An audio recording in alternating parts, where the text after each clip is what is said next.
आज हम जी करने जा रहे हैं दीवारों की। ये बेसमेंट है अंडरग्राउंड, इसकी जो वॉल्स हैं इसके हम वाटर प्रूफिंग करेंगे। देख सकते हैं इस तरह की दीवारों के ऊपर कैसे वाटर प्रूफिंग रहती है। आज की तमाम वीडियो में आपको तफसीलात से बताऊंगा। सबसे पहले इसको दीवारों को साफ़ करके, जैसे ये जगह है कोई रोड़ी वगैरह ना हो, जैसे ये है इस तरह।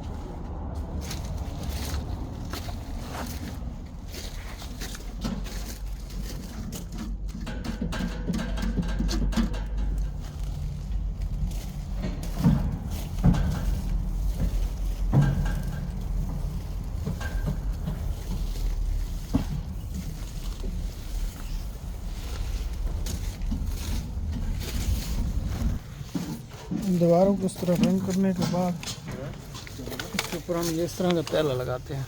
ये लगा पड़ा है, फिर उसके बाद इसके ऊपर ये प्लास्टिक आएगा और मिट्टी डाल जाएगी साइडों पे।